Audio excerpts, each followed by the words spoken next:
You didn't believe that you were going to die. You didn't believe there will be accountability. You didn't believe that the angel will come. Today you will pay the price.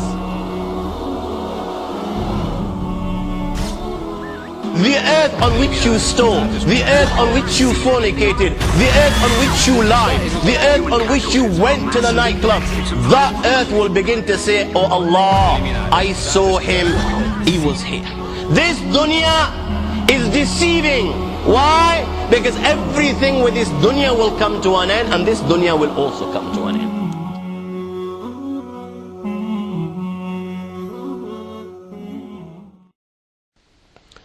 Respected ulama, my respected elders, my brothers, my sisters and my little ones, Assalamu alaikum wa rahmatullahi wa barakatuh.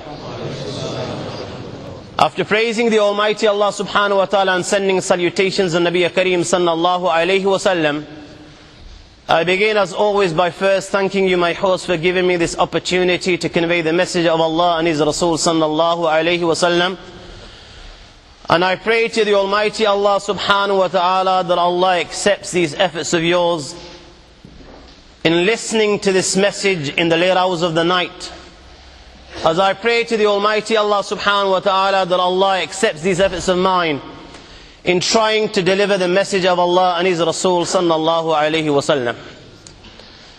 My young friends, Allah subhanahu wa ta'ala says in His glorious book, He says, O Muslimano, kullu nafsin dha'iqatul maut.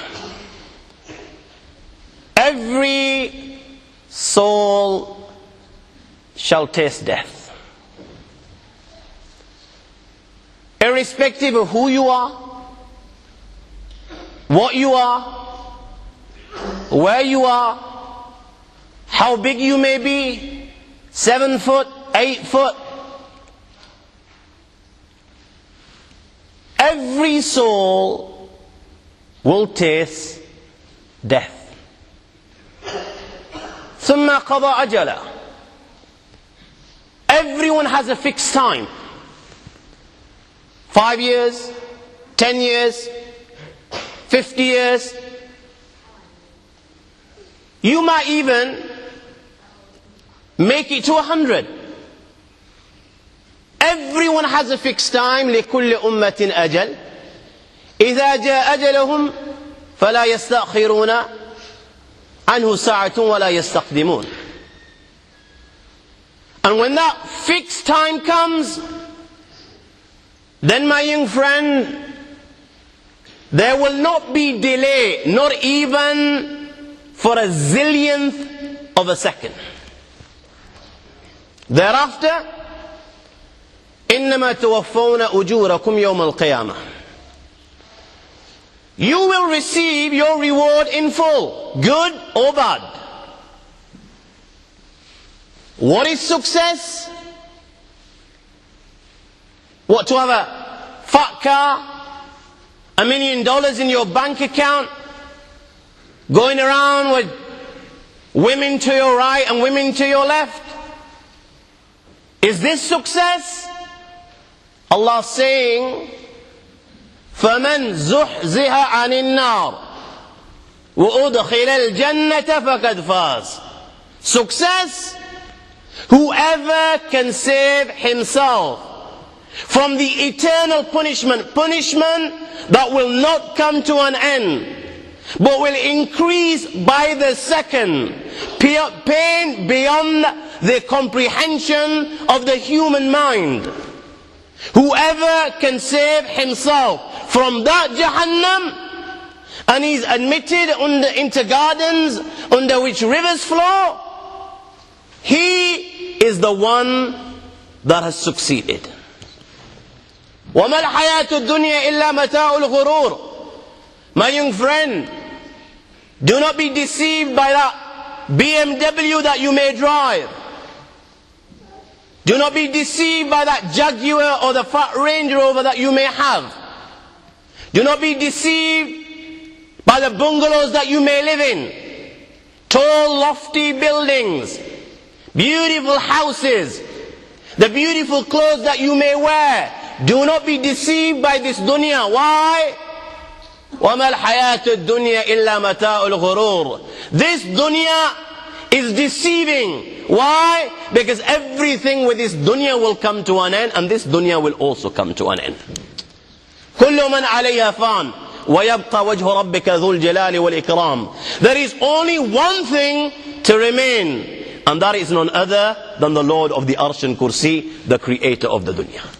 Other than this, every single thing will perish. Say, O Muhammad, قل, tell these people, إن الموت الذي تفرون منه فإنه ملاقيكم. You know this death that you're running away from. And you and I at this moment in time are running away from death. We really don't believe it. You know, we might not say with our mouths that we don't believe in death. We may acknowledge it, yeah, because we've seen people go before us. So we may say we believe, but our actions are a proof that we don't believe. You see the masajid full on a Friday, you see the masajid full today, you'll see the masajid full on the day of Eid. But the rest of the year, my young friend, tomorrow come Fajr Salah, you will see one or two safs inside this masjid, and the same goes around for every other masjid in this country.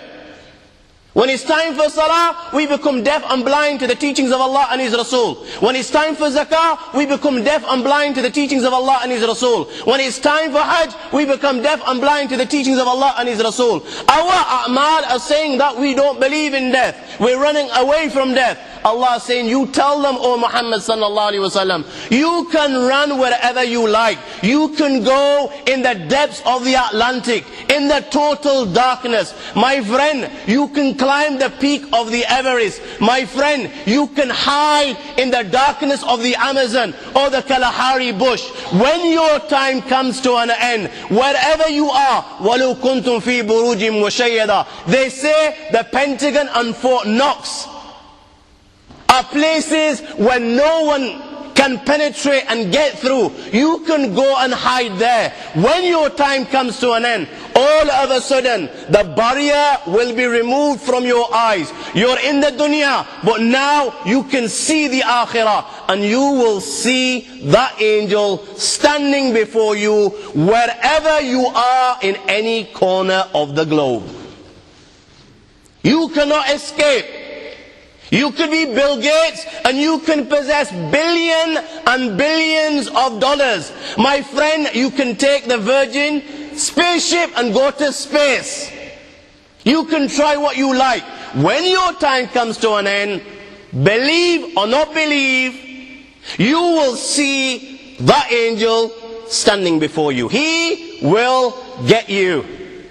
Then, ثم تردون إلى عالم الغيب والشهادة. ثم تردون إلى عالم الغيب والشهادة. Every one of us, we will return to the knower of the seen and the unseen. Every one of us will return to the absolute master. You know, at this moment in time, you may do wrong. You know what? You want to do wrong? You can do wrong. Your mother and father won't find out. You probably go all the way to the nightclubs in Luton, making sure that none of your mother or father or any one of your relatives have a clue to what you do. But you know what? He is watching every single thing that you do, and every word that your tongue utters. He knows of it, and He will inform you of every single thing that you've done. فَيُنَبِّئُكُمْ بِمَا كُنْتُمْ تَعْمَلُونَ. He will inform you of every single thing. The angels recording your deeds, my young friend. You can't hide and you will not get away. The angels recording your deeds, they will inform Him of what you did. And you want to try denying? Then my friend, the very earth on which you wronged Him, إذا زلزلت الأرض زلزالها وأخرجت الأرض أثقالها وقال الإنسان ما لها يومئذ تحدث أخبارها بأن ربك أوحى لها. The earth on which you stole, the earth on which you fornicated, the earth on which you lied, the earth on which you went to the nightclub, that earth will begin to say, oh Allah, Abdullah was here on the 29th of December at 10:30. Oh Allah, I saw him, he was here. And if you still try to deny, يوم تشهد عليهم ألسنتهم وأيديهم وأرجلهم بما كانوا يعملون, then my young friends, you say that these body parts are yours. They belong to you. These hands belong to you. This tongue which is speaking at this moment in time, that belongs to you. These legs belong to you. But on that day, my young friend, you will realize that you don't even have control over your own tongue. You have no control over your own hands. You will have no control over your own feet. My friend, even they will not be loyal to you. Balki on that day, when you stand before the Lord of the Arsh and Kursi, you're saying to Allah, oh Allah, no, I did not do this wrong. Oh Allah, no, I didn't commit this sin. Your hands, they will begin to speak and say, oh Allah, no, he's lying. He committed this sin. Your feet will begin to speak, and your feet will begin to say, no Allah, he did commit this sin. You're trying to say something with your tongue, but you will find that you have no control over your own tongue, and your tongue will bear witness against you and say, oh Allah, indeed Abdullah committed this sin, and I'm a witness to this. A man, Abdullah bin Umar radiallahu ta'ala relates, a man came to Nabi Kareem sallallahu alayhi wa sallam, and he asked, Ya Rasulullah, man akyasun nas, who is the wisest and the most cautious of all men? Who is the clever man? O Messenger of Allah, is it one who graduates as a doctor? Is it one who becomes a teacher? Is it a mechanic? Is it a builder? Is it a scientist? Is it a hafiz? Is it an alim? Oh Ya Rasulullah, who is the wisest and cleverest of all men? So Nabi Kareem sallallahu alayhi wa sallam said, Al-kayyisu man dana nafsahu wa amila lima ba'da al-mawt wal-ajizu man adba nafsahu hawahu wa tamanna ala Allah. The wise man and the clever man is he who suppressed his desires, who controlled his nafs. His nafs was telling him to commit zina, but no, he controlled his nafs. His nafs was telling him to look at a haram woman, but he controlled his nafs. His nafs was telling him to go wine and dine. No, he controlled his nafs for the sake of Allah subhanahu wa ta'ala. And he put pressure on his nafs, and he would make muhasabah every night. He would hold himself accountable. He would ponder over the deeds that he's done, good or bad. My friends, Nabi Kareem sallallahu alayhi wa sallam said, and then he would work day and night for the real life, the life that is to come after death, a life which will never end. And as a result, he would fast, he would pray, he would go for Hajj, he would help the poor and needy. Nabi Kareem sallallahu alayhi wa sallam said, he is the wisest of all men. He is the wisest of all men. He's realized his purpose in creation. He knows he's only here for a few days. He knows this is only a small journey. He has to get to the akhirah. That is the ultimate abode. That is the real abode. That is the final abode. He makes preparations for the real life. Whilst in the dunya, he is the wisest and cautious of all men. Sayyidina Ali radiallahu ta'ala anhu relates, ارتحلت الدنيا مدبرة وارتحلت الآخرة مقبلة. As every day passes, this dunya is coming to an end. For everything there's a fixed time. For everything there's a fixed time. There's a fixed time even for the heavens and the earth. Every day passes, every second passes. This dunya is coming to an end, and the akhirah, the next life, the hereafter, is coming closer and closer and closer. وَلِكُلٍّ وَاحِدٍ مِّنْهُمَا بَنُونَ. And each one of the two, the dunya has children and the akhirah has children. The dunya has people and sons inclined towards it. People that work day and night just to acquire pounds and pounds. People that work day and night so they can buy 5 cars. People that work day and night so they can buy 2-3 bungalows. The dunya has children, the akhirah has children. Those that suppress their desires and try their utmost best to please Allah and His Rasul sallallahu alaihi wasallam and do as much good as they possibly can. Each one of the two has children. Sayyidina Ali radiallahu ta'ala anhu says, O Muslimano, wisen up. لا تكونوا من أبناء الدنيا. لا تكونوا من أبناء الدنيا. O Muslimano, فَكُونُوا مِنْ أَبْنَاءِ الْآخِرَةِ, become the sons of the Akhirah. Those that work for the hereafter. Those that strive and sacrifice to acquire the pleasure of Allah and His Rasul sallallahu alaihi wasallam. Wisen up, become the sons of the Akhirah. Do not become the sons of the dunya. Why? فَإِنَّ الْيَوْمَ أَمَلٌ وَلَا حِسَابٌ. Whilst you're alive at this moment in time and you're breathing, you're in the dunya, you have this opportunity to perform good, to do good. وَلَا حِسَابٌ. And whilst you're here, my young friend, there is no accountability. Allah will not hold you account to anything.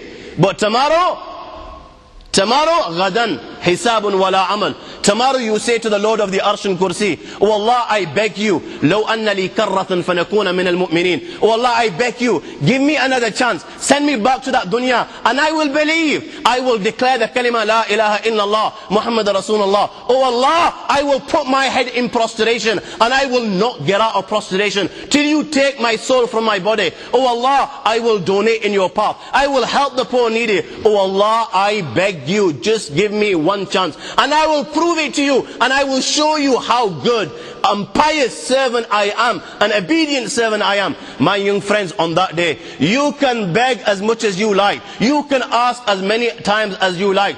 غَدًا حِسَابٌ وَلَا عَمَلٌ. On that day, you will not be given the opportunity to go back in the dunya and prove yourself. You only have one chance. It is up to you. Either from the Ashabul Yameen, either from the Ashabul Shimal. There will be hisab. There will be accountability. You will be asked with regards to your salah. You will be asked with regards to your zakah. You will be asked with regards to the people. My friends, an umrihi fima afna, wa an shababihi fima abla, wa an malihi min ayna iqtasaba, wa fima anfaqa, wa an ilmihi madha amila fi. You will be asked with regards to your youth. Every day of your youth, when you were strong and you could worship Allah subhanahu wa ta'ala because you had the strength to do a lot of good deeds, you will be asked, how did you spend your days of youth? One umrihi fima abna. Your life, we gave you 80 years, we gave you 65 years, we told you what your purpose in creation was. Tell me, what did you do with the 65 years of life that I gave you? One ilmihi madha amila fi. With regards to the knowledge that you had, how did you act upon it? Where you got this wealth from? Where did you spend it? My friends, on that day, every single deed that you perform, every word that your tongue uttered, there will be accountability. There will be accountability. My young friend, it doesn't come any simpler than this. You know, you do not need to be a rocket science. This is not rocket science. It does not come any more simpler than this. It does not come any more plainer than this. And it does not come any easier than this. Simple. فَكُونُوا مِنْ أَبْنَاءِ الْآخِرَةِ وَلَا تُكُونُوا مِنْ أَبْنَاءِ الدُّنْيَا. فَكُونُوا مِنْ أَبْنَاءِ الْآخِرَةِ وَلَا تُكُونُوا مِنْ أَبْنَاءِ الدُّنْيَا. And today, all I've come to do is ask you one simple question. And this question that I ask you is, my young friends, what choice will you make? What path will you choose? Will you choose the Ashabul Yameen, the path of those on the right? Or will you choose the Ashabul Shimal, the path of those on the left? Will you be min abna'i dunya, from the sons of the dunya that give preference to the dunya over the akhirah? Or my young friend, will you be the sons of the akhirah? You give preference to Allah and His Rasul sallallahu alaihi wasallam, and you give preference to the real life over this life. Simple question, what path will you choose? What path will you choose? And throughout this talk today, this is the question that I want you to bear in mind. And before you leave this gathering, I want you to answer this question on your own accord. But before you do this, let me help you today by relating to you the consequence of one that gives preference to this life and lives a life of neglect, rejecting the teachings of Allah and His Rasul sallallahu alaihi wasallam, and whining and dining. One that gives preference to the dunya over the akhirah. Let me just relate to you very briefly today the surprises that Allah subhanahu wa ta'ala has in store for him. Sayyidina Usman Ghani radiyallahu ta'ala anhu, the third Khalif of Islam, related with regards to him, كان عثمان إذا وقف على قبر بكى حتى تبل لحيته. Sayyidina Usman Ghani radiallahu ta'ala anhu, when he would stand next to a grave, tears would begin to flow from his eyes. So many tears would flow from the eyes of Sayyidina Usman Ghani radiallahu ta'ala anhu, that the blessed beard of Sayyidina Usman Ghani radiallahu ta'ala anhu would become white. And the people would say to Usman Ghani, O Uthman, تذكر الجنة والنار فلا تبكي وتبكي من هذا. O Usman, the mention of Jannat and Jahannam is made, yet you don't cry when the mention of Jannat and Jahannam is made. When the mention of the grave is made, O Uthman, you cry so much that your blessed beard becomes wet. Sayyidina Usman Ghani radiallahu ta'ala anhu responded, Ke O Muslimano, I've heard Nabi Kareem sallallahu alayhi wa sallam say, Ke inna al-qabr awwalu manazil al-akhirah. Qabr, the grave, is the first stage of the stages of the hereafter of the akhirah. فَإِنَّ جَامِنْ, whoever succeeds at the stage of the grave, he will find فَمَا بَعْدُهُ أَيْسَرْ مِنْ, that every stage that is coming thereafter will be easy for him. The plane of resurrection will be more easier than the grave, and every stage that comes thereafter will become easy and easy and easy till he will enter paradise. وَإِن لَمْ يَنْجُ مِنْ, but if he doesn't succeed at this stage inside the grave, when the angels Munkar and Nakir and come and pose the question, Man Rabbuk Ma Dinuk Man Hadha Rajul, he will find فَمَا بَعْدُهُ أَشَدْ مِنْ, that every stage that is to come thereafter, the plane of resurrection, the accountability, and then Jannah and Jahannam, and the billions and billions and zillions, eternity, my friends, he will find that every stage thereafter will be zillions and zillions of times more difficult. Zillions and zillions of times more difficult. This is why I say, my young friends, you know, if you want to believe, then you believe. If you don't want to believe, if you don't want to believe in Allah and His Rasul, if you don't want to believe in the Akhirah, then my friends, the choice is yours. Don't believe. Allah says, فَمَنْ شَاءَ فَلْيُؤْمِنْ وَمَنْ شَاءَ فَلْيَكْفُرْ. Nobody will be forced to declare the kalima la ilaha illallah, la ikraha fi din. Nobody will be forced to accept, embrace Islam and accept the kalima la ilaha illallah. You want to believe? You believe. You don't want to believe? Don't believe. You want to reject Allah and His Rasul sallallahu alayhi wa sallam? Then my friend, you reject Allah and His Rasul sallallahu alayhi wa sallam. You want to give preference to the dunya over the akhirah, and you want to enjoy this life, you know, the 50 years that you might get, the 60 years that you might get, and if you're lucky you get 100 years. You want to enjoy this, and you want to give this preference to the eternal bliss in paradise? Then my friend, it's your choice. You do this. You want to live a life whining and dining? You want to live a life pubbing and clubbing? You want to live a life chilling and thrilling? Then my friend, you do this. Well, let me tell you, you know what? The last laugh will be with none other than the Lord of the Arsh and Kursi. The last laugh will be with none other than the Lord of the Arsh and Kursi. Because Rasulullah sallallahu alaihi wasallam said, you do as you please, but remember, تَمُوتُونَ كَمَا تَحْيَوْنَ وَتُحْشَرُونَ كَمَا تَمُوتُونَ. You will die just like you lived. You will die just like you lived. And you will be resurrected on the day of judgment just like you died. كُلُّ عَبْدٍ يُبْعَثْ عَلَى مَا مَاتَ عَلَيْهِ. You will die just like you lived. You know, if you've lived whining and dining, chilling and thrilling, and giving preference to the dunya over the akhirah, and then you think in your little mind that on the point of death you will utter the kalima la ilaha illallah Muhammad Rasulullah, or you will die reciting dhikr or sending salutations on Muhammad sallallahu alaihi wasallam, or you will die in the state of prostration, then my friend, people like you and me are living in cuckoo land. We're living in cuckoo land. If we believe that we reject Allah and His Rasul sallallahu alaihi wasallam, then we're going to die with the kalima la ilaha illallah, then we're kidding none other than ourselves.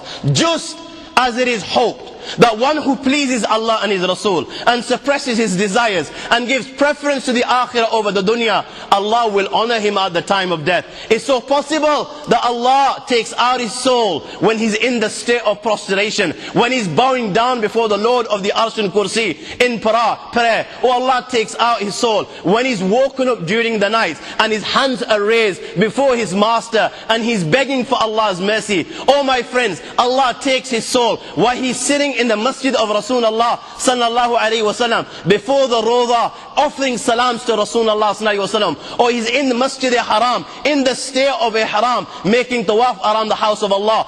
Just as it is hope that Allah subhanahu wa ta'ala will honor that individual who gives preference to the akhirah over the dunya, it is feared one who gives preference to the dunya over the akhirah and rejects the teachings of Allah and His Rasul and neglects his obligation to Allah and Rasulullah sallallahu alaihi wasallam. My friends, it is feared that Allah will disgrace him at the time of death. Allah will disgrace him at the time of death. And if Allah disgraces him at the time of death, then you tell me, what do you think Allah subhanahu wa ta'ala has in store for him thereafter in the grave, day of judgment and Jahannam? Sayyidina Abdullah bin Umar radiallahu ta'ala anhu, one occasion was traveling. Night, he decides to stop with an old woman in her house. All of a sudden there's a grave nearby, and at night, the great companion of Rasulullah, the son of Umar Farooq, he can hear a voice coming from the grave. The voice is crying, Bawl wa ma bawl, shan wa ma shan. Drops of urine. Which drops of urine? Shan wa ma shan. Water bag of leather. Which water bag of leather? Sayyidina Abdullah bin Umar radiallahu ta'ala anhu is shocked. He asked the old woman with regards to this voice, who is this individual? Why is he saying the words, Bawl wa ma bawl, shan wa ma shan? She explains, this was her husband. This man inside this grave, uttering these words, Bawl wa ma bawl, shan wa ma shan, is none other than her husband. He was negligent with regards to drops of urine at the time of making istanja. He wouldn't do istibra. He wouldn't listen. She would tell him not to be negligent. She would tell him to be cautious, but he wouldn't pay heed to the teachings of Allah and His Rasul sallallahu alaihi wasallam. She would say to him, even animals are better than you. When they relieve themselves, when they urinate, even they, camels, spread their legs so as not to pollute their own bodies. But he wouldn't pay heed. She says, from the day he has died, he's been saying these words, Bawl wa ma bawl, shan wa ma shan. And Allah subhanahu wa ta'ala inside his grave is punishing him with regards to the sin that he would commit in the dunya, and which he took very lightly. So he asked, why does he say the word shan wa ma shan? Water bag of leather. Which water bag of leather? She explained that one occasion, a man dying of thirst came knocking our door begging for some water. So he pointed to a water bag of leather. He was taking the mick. So he pointed to a water bag of leather, saying that this water bag is full of water, this leather bag is full of water, take it, drink it. So this person, when he took the water bag of leather and realizing there was no water, he collapsed on the spot and he died. She says, from that day onwards, when he died, every night this is what I hear from the grave. He's crying inside the grave, the angels are punishing him, and this is what we hear. Bawl wa ma bawl, shan wa ma shan. Drops of urine, which drops of urine? Water bag of leather, which water bag of leather? Sayyidina Abdullah bin Umar radiallahu ta'ala, when he returned to Medina al-Munawwara, and he related this to our beloved Prophet Muhammad sallallahu alaihi wasallam. This is when Nabi Karim sallallahu alaihi wasallam forbade the Sahaba from traveling alone. Rabi' ibn Shabra ibn Ma'bad al-Juhani, كان عابدا بالبصرة, was from amongst the awliyaullah of Basra. He relates this, he says, in Sham, I was present on one occasion at the time of death of a believer. In Sham, Syria, at the time of death of a believer. And he says the people were doing talqeen. They were telling him to read the kalima la ilaha illallah. Just as we do here today when somebody is on the point of death, we make talqeen. We read the kalima aloud in front of him so that he also follows us and he reads the kalima. Why? Because Rasulullah sallallahu alaihi wasallam said, Man kana akhiru kalamihi la ilaha illallah, dakhal al-jannah. Whoever recites the kalima la ilaha illallah, whoever last words are the kalima la ilaha illallah, be sure that this individual will enter paradise. This is why we try our utmost best, that this dying person, before he leaves this world, he utters the kalima La ilaha illallah Muhammad Rasulullah. So this dying believer, they're making talqeen, they're encouraging him. If before him, they're reciting the kalima La ilaha illallah, maybe he will follow them in their footsteps. My friends, dying moments, and he's telling all those people around him, he's saying to them, Ishrab wasqini. He's saying the words, Ishrab wasqini. He's telling all those around him to have a drink, take some alcohol, have a glass of wine. And he's saying to them, Waskini, give me a glass of wine to drink. Did I not say, my young friends, you know, we give preference to the dunya over the akhirah, and then we believe, we wine and dine our lives, and then at the time of death, you know, if you and I think that we're going to die with the kalima La ilaha illallah Muhammad Rasulullah, then we are not conning anyone other than ourselves. We live in Kukulan. He spent his life like this, time of death.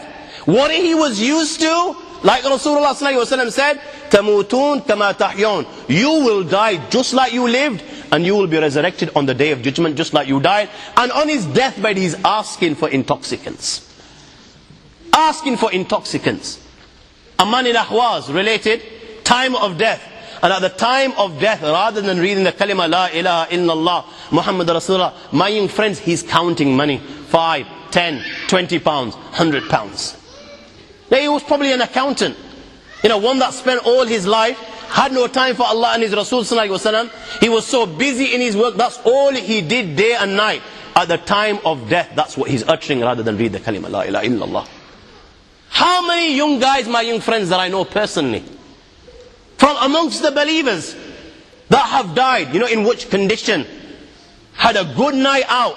You know, you and I, with 25 years of age, 30 years of age, 80, you know, you think this is, we ain't even got to our peak. You just can't die. Why? People don't die when they're the age of 18. That's nonsense. That's silly. You know, it just doesn't happen. It doesn't happen to young guys. People that drop at 70 plus, that thought doesn't even cross our mind. But how many from our youngsters, my young friends, have had a good night out? They buzzed out of their heads on seventh heaven after having taken a tablet or two, and before you know it, his heart's popped and he's gone. His heart's popped and he's gone in the state of intoxication. You know what? He was thinking that the angel's going to ring him and make an appointment. And when he agrees, that's when his soul will go. How foolish. How foolish. The thought doesn't even cross our minds that we're going to go. The great Jalaluddin Suyuti rahmatullah alayhi has related in his book, Sharh al-Sudur fi Ahwal al-Mawt wal-Qubur. He says that the ulama write that in general, there are 4 reasons and 4 causes for a bad ending. 4 causes as a result of which a person will be disgraced at the time of death. And he mentions them. At-tahawun bis-salat, number 1. Number 2, shurbul khamr. Number 3, ukukul walidain. Number 4, idha'ul muslimin. And you know what? Finding anyone that doesn't commit at least one of these sins in this day and age, we'd be lucky if we found someone that to some degree doesn't commit these sins. At-takasul bis-salat. The first one he mentioned was at-takasul bis-salat. Laziness with regards to salah. You know, just being lazy, not neglecting, not missing. Having a lazy attitude, just like the munafiqeen had at the time of Rasulullah. وَلَا يَأْتُونَ الصَّلَاةَ إِلَّا وَهُمْ كُسَالَى. Having a lazy attitude towards prayer is something that will bring about a bad death. My friends, never mind laziness with regards to salah. Look at our masajid. Our masajid are empty and they are crying. Our masajid are beautiful, but they are deprived of the real beauty, and that is obedient servants of Allah, prostrating before the Lord of the Arsh and Kursi 5 times a day. How many people will you find in this day and age, my young friends?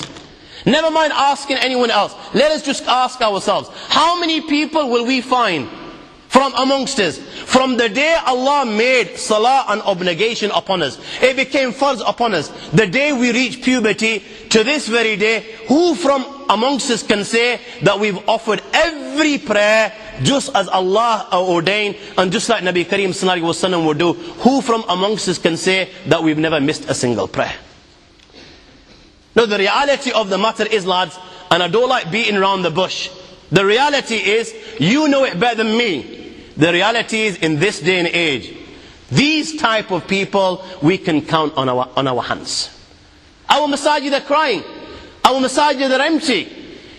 Our masajid are dying for believers, true believers, who prostrate before the Almighty Allah. Yet, my young friends, you know as well as I, this is the biggest obligation in Islam. There is no obligation bigger than this. Open the book of Allah. How many times has Allah mentioned the word salah? To remind us.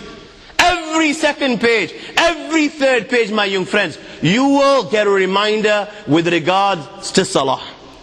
Allah says, He tells you your purpose in creation. Allah says, وَمَا خَلَقْتُ الْجِنَّ وَالْإِنسَ إِلَّا لَيَعْبُدُونَ مَا أُرِيدُ مِنْهُم مِّن رِزْقٍ وَمَا أُرِيدُ أَن يُطْعِمُونَ. There is only one reason and one reason why I created you. Why I placed you in the dunya. I created the dunya for you. I created everything within the dunya for you. But you, my young friend, I created for myself. I created you just to see لِيَبْلُوَكُمْ أَيُّكُمْ أَحْسَنُ عَمَلًا. Who from amongst you will acknowledge me as Allah, and he will bow down and prostrate and fulfill his purpose in creation. This is why Allah subhanahu wa ta'ala created us. The biggest obligation in Islam. Open the hadiths of Rasulullah. You will find hundreds of hadiths. Whenever Nabi Kareem sallallahu alaihi wasallam was asked the question, Ayyul a'mali ahabbu ila Allah? Ke ya Rasulullah sallallahu alaihi wasallam, O Messenger of Allah, tell me, which is the deed that Allah subhanahu wa ta'ala loves most of all? The answer would be, my young friends, as-salatu ala waqtiha, to read salah in its correct time. This is the deed that Allah subhanahu wa ta'ala loves most of all. And if this is our situation and condition with regards to the biggest obligation in Islam, that we struggle to fulfill this obligation, yet, my friends, anything else that we don't struggle with. We've got time for everything. We've got time for our friends. We've got time for football. We've got time to socialize. We've got time to holiday. We've got time to enjoy ourselves. But 5 minutes for one namaz has come to offer our farz. This is where we cannot find time. Never mind laziness with regards to salah. The next thing he mentioned, shurbul khamr, taking intoxicants. We may not take intoxicants in the sense that even today, by the grace of Allah, which is a positive and good thing, that many of us will not touch alcohol. We won't touch a glass of whiskey. Why? Because right from childhood, this has been instilled in our hearts. Don't go even near. So we won't touch a bottle of brandy and things. But tell me, my young friends, who from amongst the youth today doesn't take a spliff? Who from the youth doesn't take a spliff? Balki spliff, my young friend, you will find people with beards who read in the front saf, but in their gatherings they'll be taking spliff, and they don't even consider this haram. They don't even consider the haram. What's the difference between two? This is khamr, this is khamr, this is haram, this is haram, this is cursed, this is cursed. Ukukul walidain, disrespecting mother and father. Today all mothers and fathers are crying that they don't even have control over children as young as 5. As young as 5, they will turn around and look up at their mothers and fathers and say, okay, who are you to tell me to do this? Who are you? They will answer back. The hadith which Hafiz al-Munziri has related in Targhib wa Tarhib on the authority of Awan ibn Hawshim comes to mind. He says, I went to a tribe, there was a tomb near this tribe, and after Asr, this grave opened, and he says a man came out of this grave. His head was that of a donkey, and his body was that of a human being. He came out of the grave, he hee-hawed 3 times like a donkey. 3 times he hee-hawed like a donkey, and after this he went back inside the grave, and the grave closed. He says, I asked the locals with regards to this individual as to who he was and why Allah was punishing him in this manner. So he says that the locals informed me that this young individual, he would take alcohol, he would drink. He had the habit of drinking. And when he would drink too much and he would return home in the evening to his mother, just as our mothers do, you know, when we're out and having a good night out, haven't told our mothers are sleepless, they're not even sleeping, they're waiting us for inside their homes, you know, fearing with regards to our well-being. Are we okay? Where are we? They're waiting there. My friends, his mother would do the same. When he would return and she would see him intoxicated, to save him from Jahannam and the fire of hell and the punishment of the Akhirah, she would give her son nasiha, and she would say to her son, "Oh my son, ittaqullah, fear Allah subhanahu wa ta'ala, stay well away from this thing, al-khamru jumma al-ithm, this is the mother of all evils, ummul khabaith, oh my son, rizsu min amali shaitan, is a filthy thing, is from the handicraft and works of the shaitan, fajtanibu la'allakum tuflihun, oh my son, if you want success, if you want to go to paradise, then don't even go near this. Oh my son, do you not realize this, the shaitan through this, yuri an yusaddakum min dhikrillah wa anis salah, that the shaitan through this wants to stop you from the dhikr of Allah and wants to stop you from prayer. When she would give her son nasihah in this manner, you know what he would do? He would turn round to his son and mum and say, "Oh mum, stop hee-hawing like a donkey." He would say to his mum, "Stop hee-hawing like a donkey."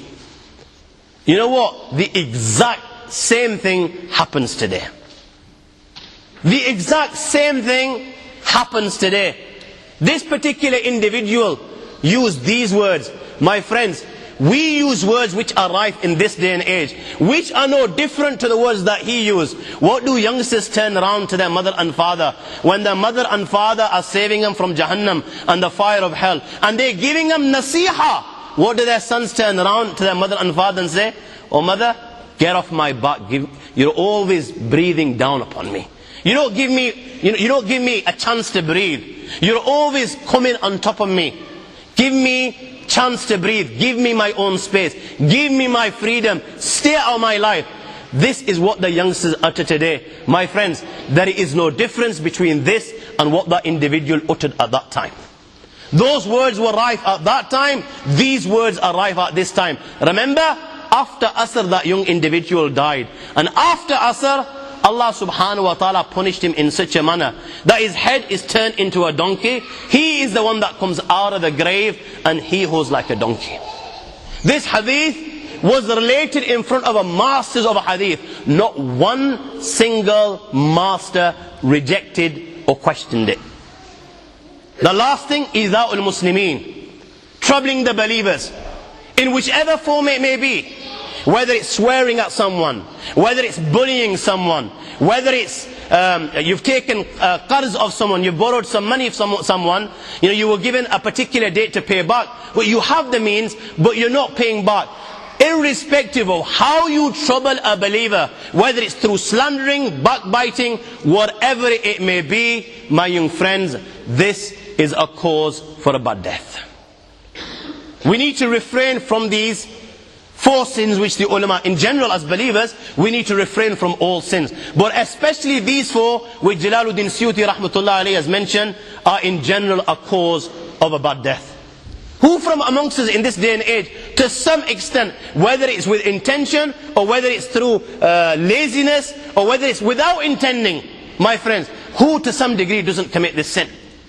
So when this dying, disobedient servant of Allah is on the point of death, Tamim Dari radiallahu ta'ala anhu relates that Rasulullah sallallahu alayhi wa sallam has said that the Almighty Allah subhanahu wa ta'ala says to the angel of death, "O angel of death, intalik ila aduwi fa'tini bih فإني قد بسطت له في رزقه وسربلته بنعمتي فأبى إلا معصيتي." Allah calls the angel of death, and Allah subhanahu wa ta'ala says to the angel of death, "O angel of death, go to this enemy of mine. Go bring this enemy of mine. Go to him, bring his soul to me. I showered him with blessings. I gave him his rizq and provisions in abundance. Yet he refused to acknowledge me. He refused to believe in me. He rejected Allah and His Rasul sallallahu alaihi wasallam. He had no time for me. He had no time to prostrate. He had time for everything else. He thought he was too big for this. Bring him to me. Up to now, I've been patient. I've been tolerant. Bring him to me. لأنتقم منه اليوم. Today I will make him pay the price. Today I will punish him like none other. Ponder over the words, my young friends, what the Lord of the Arsh and Kursi uses. Allah says to the angel of death, Intalik ila aduwi fa'tini bi, go to my enemy and bring my enemy to me.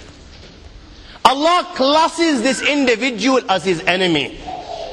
This person that rejects, this person that gives preference to the akhirah over the dunya, the one that gives the preference to the dunya over the akhirah, Allah classes him as an enemy. What do you think Allah subhanahu wa ta'ala will do with those that he classes as enemy? Remember, my young friend, this is not some Joe blogs from the street. A lot of our youngsters have got the attitude, no problem, yeah?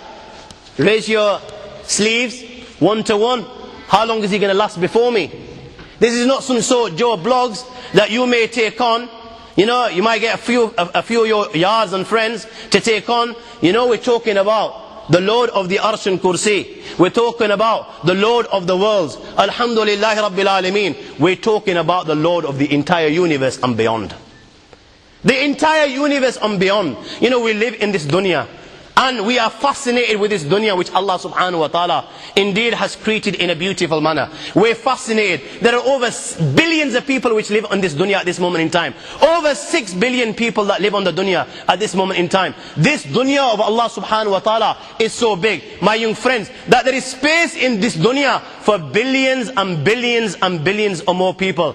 But what is this dunya in comparison to what Allah subhanahu wa ta'ala has created out there? This dunya is insignificant. This dunya is meaningless to Allah. It means nothing. It is worthless. So worthless, compare it with the sun. The sun is one star.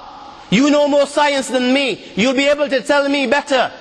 Take this planet Earth and you place it inside the sun, and you will be able to place 1.3 million Earths in the sun.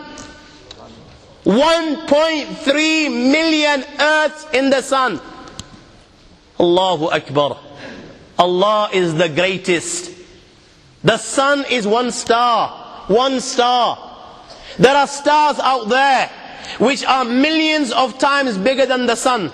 You tell me this, that you need millions and millions of stars to make one galaxy.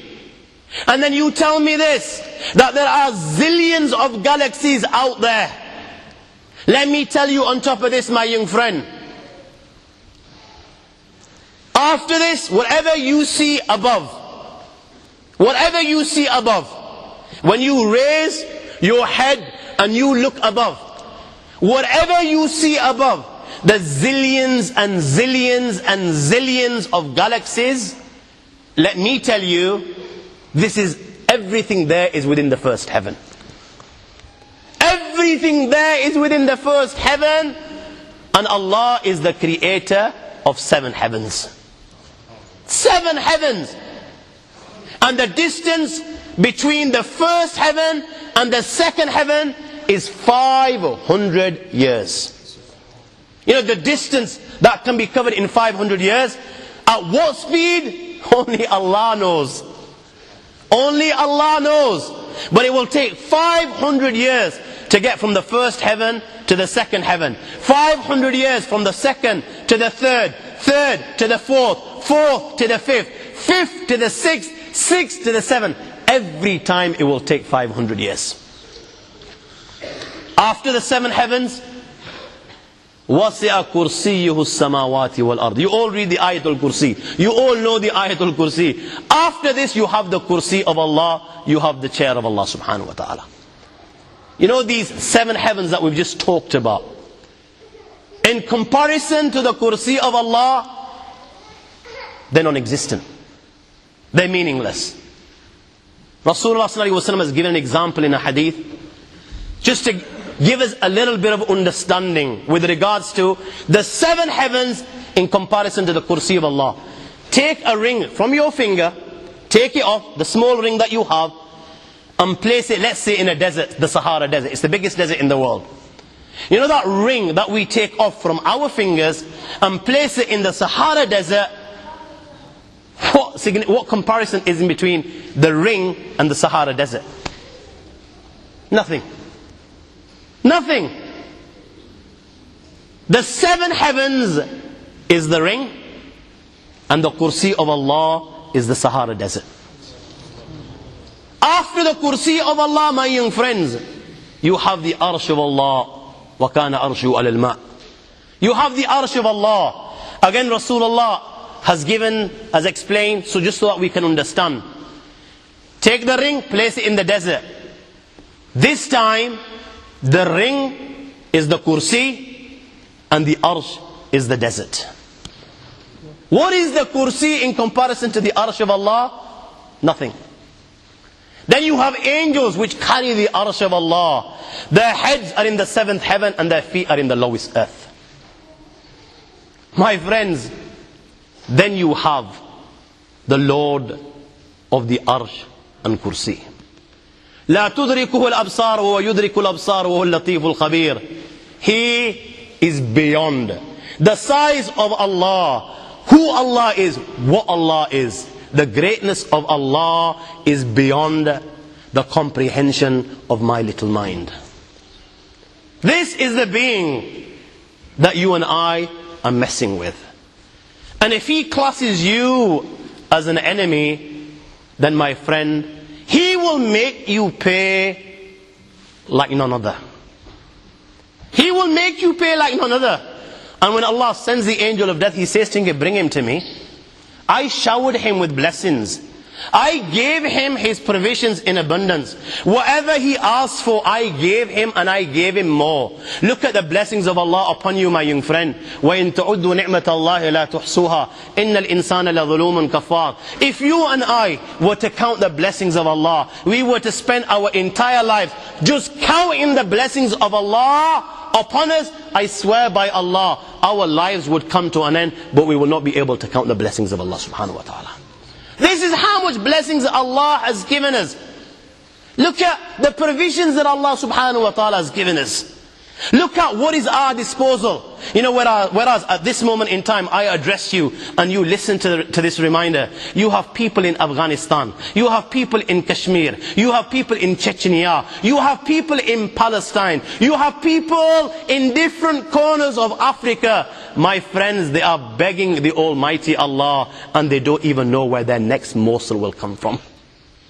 They do not know where their next morsel will come from. And their minds are only occupied, Ya Allah, where's this next morsel going to come from? They don't know whether they will be continuing, whether they'll be able to breathe in 5 seconds or not. This is their concern. Whereas you and I, Allah has blessed so much.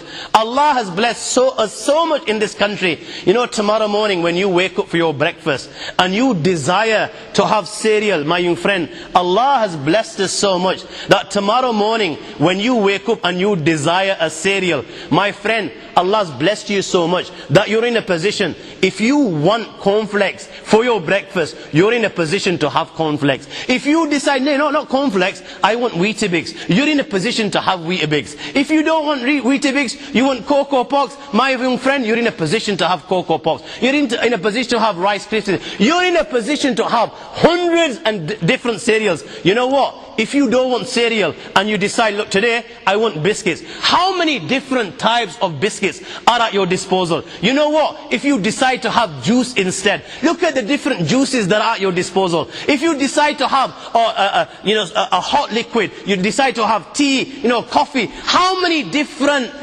drinks are at your disposal? This is just for breakfast. Who can deny this? Which individual sitting here or listening to this lecture, wherever may be in this world, my friends, can deny these blessings of Allah subhanahu wa ta'ala? Then on top of this, my friends, the hands with which we touch, the feet with which we walk, the tongue that does the talking, the mouth with which we eat, the ears with which we hear, the eyes with which we see. Look at these countless blessings of Allah. You know, we've taken them for granted. This is why we don't value them. You know, if in this gathering here and now, Allah subhanahu wa ta'ala was to take just one of His blessings, I swear by Allah, this is when you and I will realize the blessing of Allah. You're talking to me at this moment, I'm talking to you, you're listening to me. The thought has never crossed your mind, or my mind for that sake, that Allah can take away these blessings. You haven't prepared for this. This thought did not come to your mind before you came in this gathering. You're looking at me, I'm looking at you, and you know what? Whilst you're looking at me and I'm looking at you, all of a sudden Allah's taken away your eyesight. Now there's total darkness in front of you. What do you think will happen?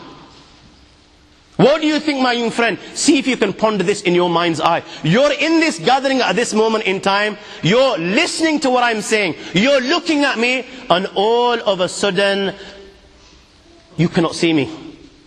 You know what will happen? You will quickly open your eyes again. Okay, what's happened?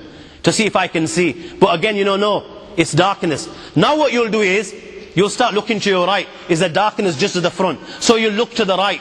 And now you're panicking. You're sweating. You know, you haven't uttered anything to anyone. You begin to look to your right. It's darkness again. You look into your left. There's darkness again. Now, my friend,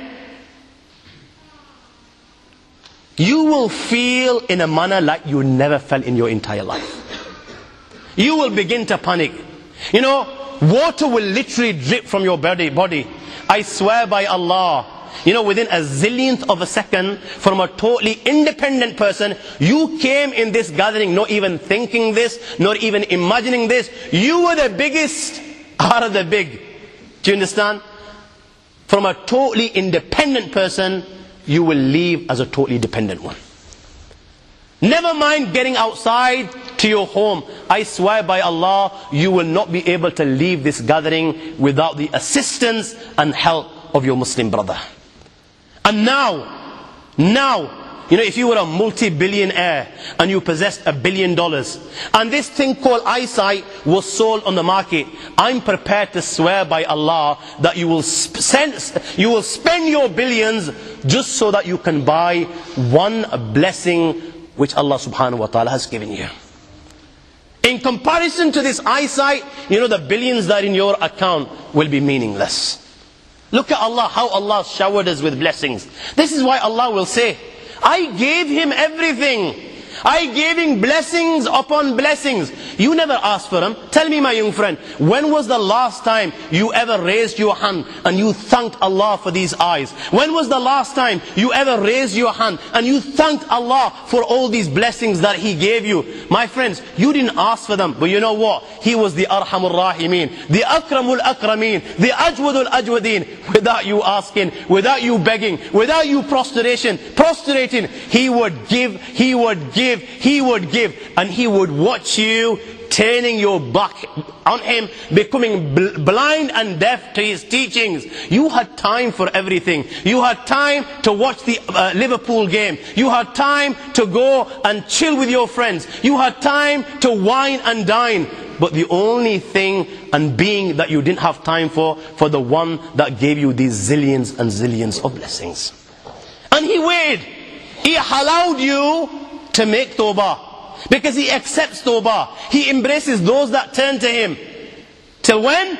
Before the soul comes out of your body. He was waiting patiently. Maybe Abdullah today will embrace me. Indeed, he's lived 99 years of sin. Maybe today he will embrace me. Maybe today he will turn to me. But Abdullah didn't. He was still arrogant. Right till death do his part. Allah will say, now bring him. His time's come to an end. He lived a life of sin. He didn't believe. He rejected. Bring him to me today and I will punish him like none other.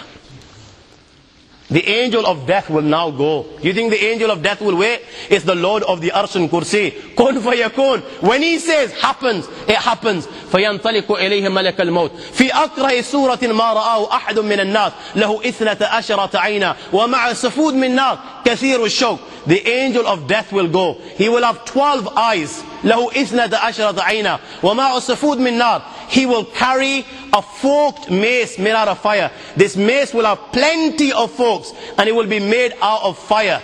My friends, he will have with him وَمَعُ 500 مِنَ الْمَلَائِكَةِ 500 angels will accompany the angel of death.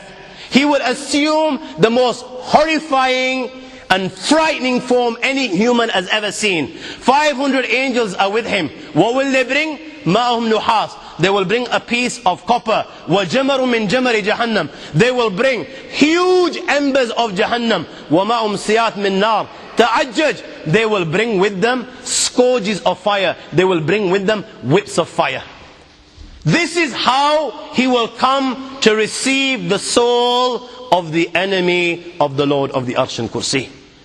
Ibn Abbas radiallahu ta'ala relates that on one occasion, Sayyidina Ibrahim alayhi salatu wasalam asked the angel of death.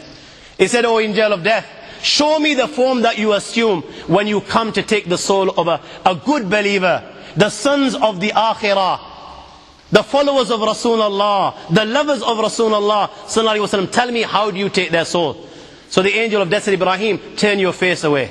He turned his face away. After a short while, he looks at the angel of death, and what does he find? He finds a very handsome young man, beautiful of face, beautiful clothing, sweet smell emitting from his body. When Sayyidina Ibrahim alayhi salatu wasalam saw such a handsome sight, he said to the angel of death, "O angel of death, لو لم يلق المؤمن من السرور شيئا سوى وجهك لكفى." If this was the only blessing that Allah subhanahu wa ta'ala has in store for a believer, just looking at the beauty of your face that Allah subhanahu wa ta'ala has given you, that would be sufficient. Ibrahim said, now, Sayyidina Ibrahim alayhi salatu wasalam said to the angel, "Now I want you to show me the form that you assume when you take the soul of a disobedient servant of Allah." The angel of death said to Ibrahim, "No. La tutiku dhalik." Even though that you're a great Nabi of Allah, you will not be able to tolerate this, O Ibrahim. Ibrahim insisted, alayhi salam. Looked away. After a short while, he looks again. What does he see? What he saw was a man, black of face, dark black clothing. His head is in the heaven. His feet is on the earth. His body is covered with hair. Under every hair there are flames of fire which are leaping. Flames of fire coming out of his nostrils. Flames of fire coming out of his mouth. Ibrahim alayhi salatu wasalam couldn't tolerate this. He fainted. When he finally gained consciousness, he turned round to the angel of death and said, "If this was the only punishment that Allah has in store for a dying servant that is disobedient, then that would be sufficient. No other punishment would be required for him." So this is how the angel of death comes to receive this person. Black face, black clothing, flames coming out of his nose, flames coming out of his mouth, flames leaping from every hair. He has in his hand a forked mace made out of fire. 500 angels that accompany him. They have with them piece of copper, huge embers of Jahannam, and each angel is carrying whips made out of fire. This is how now this army of Allah goes to receive the soul of this dying disobedient servant of Allah. Like I said, you can hide wherever you want. Be it Fort Knox or be it in the depths of the Atlantic. When your time comes, Allah na kare, hopefully inshallah the angel of death will not come to you and me in this form, because inshallah we are obedient servants of Allah, and to the best of our ability we will remain obedient till death do us part, inshallah. But my friend, for those that don't, you can hide in the Pentagon, you can hide in Fort Knox, or the depth of some ocean, or the peak of some mountain, North Pole to South Pole. When your time comes to an end, the barrier will be removed, and this is what you will see. This is what you will see, not those around you. This is what you will see. The angel of death is standing before you. Do you understand? In this form. And my friends, he will strike you with such force, with this forked mace made out of fire, that these forks will penetrate, get stuck in every limb, every bone, every joint, and every vein. Can you imagine see if you can picture it in your mind's eye, your body, every limb, every joint, every vein, there's a fork inside it. Deep inside, penetrated. And while this forked mace and these forks are stuck in every vein and joint and flesh. Now my friends, he will twist and he will turn. Ick is the pain when they're just inside. That is intolerable. And then to go 1,000,000 times further, he will now twist and he will turn. Human mind cannot comprehend this pain. And he will begin to extract the soul. And he will start from the tips of your toes, from your feet, and he will extract the soul, and he will stop here where your ankle is. And he will twist and turn. وَلَوْ تَرَى إِذْ يَتَوَفَّى الَّذِينَ كَفَرُوا الْمَلَائِكَةِ يَضْرِبُونَ وَجُوهَهُمْ وَأَدْبَارَهُمْ وَذُوقُوا عَذَابَ الْحَرِيقِ. And the angels that have come with these whips made out of fire, they will beat him like never before. Beat him like never before. The body will swoon. He will extract the soul from the ankle. He will stop at the knee. He will twist and turn while the other angels beat. He will then extract from the knees. He will stop at the waist. He will twist and turn, and the body will feel pain like never before, and the pain will keep on increasing, and the angels will beat him. He will now stop here to the chest, twist and turn. The angels will be like this. They will take the soul to the neck. They brought this piece of copper from Jahannam. They will place it here. They brought these huge embers of Jahannam. They will place them here also. Now, my young friends, the angel of death will call out, اخرجي أيتها النفس الخبيثة إلى سموم وحميم وظل من يحموم لا بارد ولا كريم. Come out, O accursed soul. This soul is cursed. This is how the angel of death will address it. Come out, O accursed soul, to a place of scorching wind, shadows of black smoke, no cool, no refreshing. Now the soul will come out of the body. The soul is out. What do you think will happen next? My friends, when people get caught out, you begin to blame one another. You take blame away from yourself. Now here, your own body and your soul will begin to fight. They will begin to lay blame. The soul will curse the body, and the body will curse the soul. Look at the reality. The reality is such, my young friends, that your soul will want nothing to do with this body, and this body will want nothing to do with this soul, and they will both blame one another. The soul will say to the body, Jazakallahu anni sharra. May Allah give you a bad reward. May Allah punish you. فَقَدْ كُنْتَ سَرِيعًا بِإِلَى مَعْصِيَةِ اللَّهِ بَطِيئًا بِأَنْتَاعَةِ اللَّهِ فَقَدْ هَلَكْتَ وَهَلَكْتَ.